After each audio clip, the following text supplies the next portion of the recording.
Hello friends, इस video के अंदर मैं बात कर रहा हूं आपके साथ इंडसइंड बैंक के Q4 रिजल्ट्स के एनालिसिस के साथ। देखिएगा, जो रिजल्ट एनालिसिस है उसको हम Q1Q बेसिस पर जो है कर रहे हैं। Q1Q पे जो है रीज़न है क्योंकि ये सीजनल बिजनेस नहीं है, इसलिए क्वार्टर के बेस पर हम एनालिसिस कर रहे हैं। तो मार्च क्वार्टर के मुकाबले में जो टोटल इंटरेस्ट की इनकम है वो कम होती हुई नज़र आई है अगर बैंक के एंगल से देखें तो जहां 7386 करोड़ की अर्निंग्स थी वहां पर 7161 की जो अर्निंग्स है इंटरेस्ट की फॉर्म में।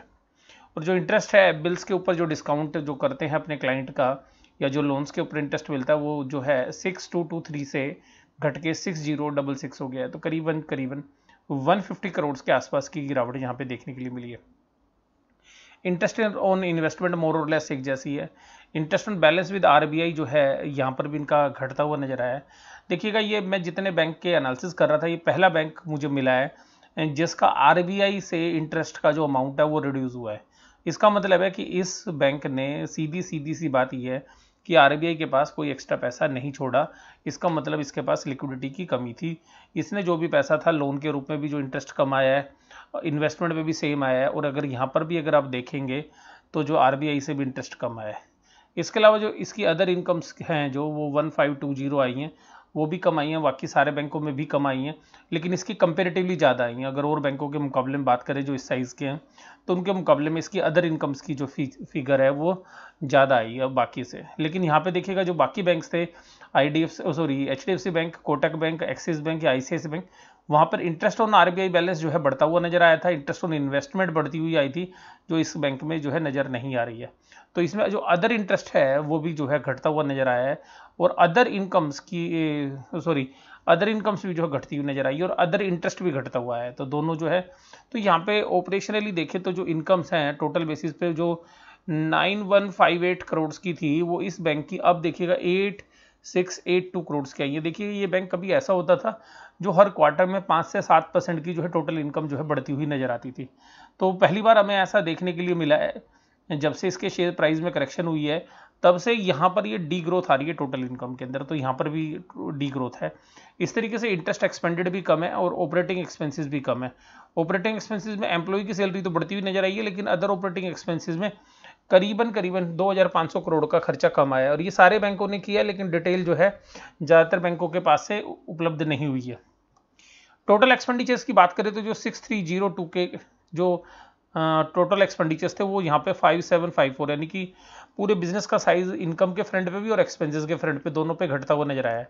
प्रोविजन जो 2440 करोड़ के थे वो 22588 करोड़ के जो है यहाँ पे बढ़ते हुए नजर आए हैं। तो सिंपल सी बात है, तो यहाँ पर ये जो प्रोविजंस बढ़े हैं इस बार क्वार्टर में वो पिछले साल बढ़ने वालों से कम है। तो अल्टीमेटली इनके पास जो प्रॉफिट की फिगर आई है वो ज़्यादा आई है और 668 यानी कि 416 करोड़ के मुकाबले में 668 का जो है प्रॉफिट आया है।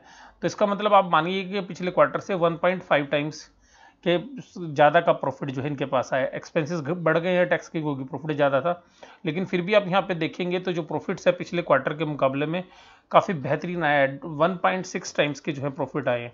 और वही सेम चीज़ आपको ईपीएस में भी नजर आएगी। तो ईपीएस भी देखिएगा 4 रुपये 55 पैसे से बढ़कर 7 रुपये 36 पैसे आई। तो रिजल्ट जो है अच्छे लग रहे हैं यहाँ पे अगर प्रॉफिट के फ्रंट पे देखें। लेकिन अगर बिजनेस के फ्रंट पे देखें तो जो टोटल बिजनेस का साइज है वो कम होता हुआ नजर आया है। और जो मेन प्रॉब्लम है वो मैं आपको फिर बोल रहा हूँ कि जो प्रोविजंस की फिगर है वो सर्टन नहीं है इनकी कि क्या प्रोविजंस की फिगर होगी। तो प्रोविजन इनके हाथ में है इस बार, और जो कोविड का प्रोविजन है वही इन्होंने बनाया, और जहाँ पर असेट्स क्वालिटी इनकी डिटोरिएट कर रही है वो नहीं बता रहे हैं ये। तो देखिएगा, ग्रोस एनपीए जो है 2.53 है जो बढ़ के आया है, और नेट एनपीए जो है घट के आया है। इसका मतलब इन्होंने जो एनपीए बनाया उनका तो प्रोविजंस इन्होंने बना लिया है, लेकिन जो प्रोविजंस हैं अभी भी जो है वो अभी भी जो आएंगे बाद में, जब ये कोविड के जो प्रोविजंस हैं वो ख़त्म हो जाएंगे और जो बदले में जो नॉर्मल रूल्स हैं बैंकिंग सिस्टम के जब वो अप्लाई होंगे तो देखिएगा यहाँ पे कुल मिला के जो बैंक्स हैं अभी प्राइमा फेसी ऐसा लग रहा है कि बिजनेस साइज छोटा हुआ है, लेकिन प्रॉफिट जो है बढ़ के आया है। खर्चे भी कम हुए हैं, इनकम भी कम हुए, लेकिन इनकम के मुकाबले में खर्चे काफ़ी ज़्यादा कम हुए हैं और जिसकी वजह से प्रॉफिट आए हैं। और प्रॉफिट खर्चे के जो है अदर एक्सपेंसेस की फिगर सभी बैंकों ने बहुत कम दिखाई है, और उसी की वजह से सबने अपने प्रॉफिट बढ़ते हुए दिखाए हैं। वही इस बैंक के अंदर भी जो है देखने के लिए मिला है। अगर अब इनका सेगमेंट वाइज एनालिसिस करें तो देखिएगा, सेगमेंट वाइज एनालिसिस में भी ट्रेजरी से जो इनकी इनकम इन्वेस्टमेंट वाली जो है बढ़ के आई है। होलसेल बैंकिंग में घट के आई है 10% के करीब, रिटेल बैंकिंग में तो करीबन 10% की फिर यहाँ पर भी कमी आई है नज़र। तो मैं बोल रहा हूँ बिजनेस में टोटल में कमी आती हुई नज़र आ रही है। और ट्रेजरी के जो प्रॉफिट्स हैं वही बढ़ रहे हैं, 771 करोड़ के हैं जो 273 करोड़ के मुकाबले में। कॉर्पोरेट बैंकिंग का जो है, कॉर्पोरेट होलसेल बैंकिंग का प्रॉफिट जो है वो करीबन 15% कम हुआ है, रिटेल बैंकिंग का भी 15% लगभग कम हुआ है। तो सारा का सारा जो बाकी बिजनेसेस में प्रॉफिट जो है कम होते हुए नजर आए।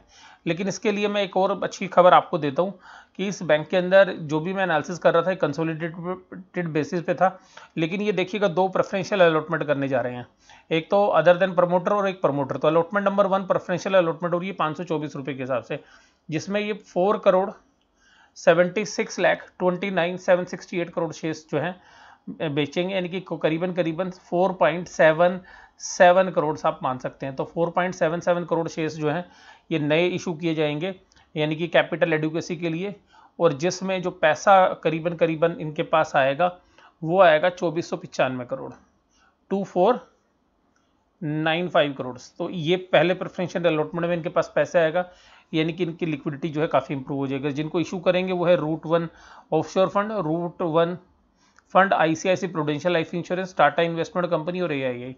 तो ये एक पॉजिटिव न्यूज़ है क्योंकि ये बैंक अपनी लिक्विडिटी को जो है इंप्रूव कर रहा है यहाँ पे। और कोविड के समय पर किस तरीके की अनसर्टेनिटी है वहाँ पर, इस तरीके से सभी बैंक जो है ग्रोथ कैपिटल ना समझें इसको आप, ये वास्तव में अपने आप को जो है डिफेंस करने के लिए जो है प्रोटेक्टिव मनी जो है वो ले रहे हैं, ये कि अपने प्रोटेक्शन करने के लिए। इसी तरीके से दूसरा प्रेफरेंशियल अलॉटमेंट करने जा रहे हैं ये अपने जो है प्रमोटर फैमिली को या प्रमोटर ग्रुप को, तो जिसमें एक हिंदुजा का जो है इंटरनेशनल जो इनकी होल्डिंग कंपनी है उसको अलॉटमेंट करेंगे, और दूसरी जो है हिंदुजा कैपिटल लिमिटेड को जो है नई शेयर्स इशू करेंगे। तो ये 0.75% होल्डिंग जो है हिंदुजा कैपिटल लिमिटेड को करेंगे, और इंडसइंड इंटरनेशनल होल्डिंग जो पहले से होल्डिंग कंपनी उसको करेंगे। तो ये कुल मिला के जो टोटल नंबर ऑफ शेयर्स होंगे ये 1,51,17,477 शेयर होंगे। तो इसके अंदर जो पैसा इनको मिलेगा वो 792 करोड़ है। तो 792 करोड़ जो है ये यहाँ से इकट्ठा करने जा रहे हैं। तो आप देखिएगा, तो 792 ये और जो ऊपर वाली जो अमाउंट बताई थी, तो ये सारा जो पैसा है इसको कलेक्ट करने से क्या होने वाला है, इसका कलेक्ट होने से लिए इन बैंक की जो बैलेंस शीट है उसको स्ट्रेंथ मिलेगी। यानी कि बैलेंस शीट को स्ट्रेंथ इसलिए मिलेगी, एक तो एडिशनल कैपिटल आ जाएगी, दूसरा आज के भाव पे आ जाएगी। यानी कि जो आज के प्राइजेस थे वो 526 रुपीज़ थे जो आज क्लोज हुए, तो उन्हीं प्राइजेस के आसपास जो है प्रमोटर को भी इशू कर रहे हैं शेयर्स, और जो बाकी प्रेफरेंशियल अलॉटमेंट्स हैं उनके अंदर भी ये कर रहे हैं। तो ये करीबन जो 3300 करोड़ के आसपास का जो पैसा आ रहा है बैंकिंग के अंदर, ये इनकी जो परफॉर्मेंस है उसको इम्प्रूव करता हुआ नजर आएगा। और अगर आप यहाँ पर अगर बैंक के एंगल से अगर हम देखें तो इस समय सख्त ज़रूरत थी इनको इस तरीके के पैसे की, और जैसे मैंने अभी आपको एनालिसिस में भी बताया कि यहाँ पर जो इनके बिजनेस का साइज़ है वो कर्टेल हो रहा है, यानी कि छोटा हो रहा है, और जो है छोटा होने की वजह से क्या है उसको एक्सपेंड करना भी जरूरी है। और दूसरी बात क्या है, जो लोन्स इन्होंने बांटे हुए हैं अगर वहाँ पे किसी तरीके के डिफ़ॉल्ट्स होते हैं तो उन डिफ़ॉल्ट से कैसे निपटा जाएगा ये भी जो है देखने वाली बात है। तो इसलिए ये सारी जो चीज़ें मैंने आपके साथ शेयर की, इनसे आपको ये पता चला कि बैंक्स के जो प्रॉफिट्स हैं उनके अंदर सबसे खास बात क्या नज़र आई, कि खास बात ये नज़र आ रही है इनके बैंक्स के प्रॉफिट्स के अंदर कि इन्होंने जो प्रोविजंस किए हैं वो प्रोविजंस सफिशिएंट है या नहीं है, ये आगे आने वाला समय बताएगा इंडसइंड बैंक के अंदर भी। तो जो अमाउंट हैं लोन्स के उनके अगेंस्ट में अगर हम ये बोलें, इनकी स्टेटमेंट को पढ़ें तो ये बोलते हैं कि जो कोविड के अंदर जो 10% की लोन बुक है उतना इन्होंने प्रोवाइड कर लिया है। दूसरी बात ये है कि यहाँ पर फिर भी ये कैपिटल क्यों रेज कर रहे हैं, कैपिटल इसीलिए रेज कर रहे हैं क्योंकि इनको ये पता है कि आगे चल के जो कोविड में रिकवरी नहीं होंगी इन लोन्स की, तो बैंक की लिक्विडिटी को ख़राब नहीं होने दिया जाना चाहिए। तीसरी बात ये है कि जो आरबीआई की गाइडलाइंस है कि इनको एक प्रॉपर मात्रा में कैपिटल रखनी पड़ती है, और वो जो कैपिटल इनको रखनी पड़ती है अगर वो कैपिटल कभी भी कम हो जाती है तो बैंक अपनी स्मूथ फंक्शनिंग नहीं कर पाता है। तो वहाँ पर दो चीज़ें हैं, एक लीगल रिक्वायरमेंट भी होगी और स्मूथ फंक्शनिंग के लिए भी। तो इन दोनों पर्पजेज़ के लिए देखिएगा इनको एक फर्दर कैपिटल की ज़रूरत थी, और जो ये यहाँ पर जुटा रहे हैं। तो अल्टीमेटली हमें ऐसा लगता है कि अभी तो देखिएगा सभी बैंकों के लिए प्रेशर है, लेकिन जो इस बैंक के लिए एक सबसे खास बात ये हो गई है कि अभी शेयर्स के प्राइस के अंदर डाउनसाइड जो है लिमिटेड कर दिया प्रमोटर्स ने, क्योंकि प्रमोटर और जो इंश्योरेंस कंपनी या जो बाकी प्रोफेशनल अलॉटमेंट में जो शेयर्स लेंगे वो वास्तव में हाथों हाथ इन शेयर्स को ले रहे हैं, और वो भी 524 के प्राइस पे, तो यानी कि जो मार्केट भाव के आसपास है।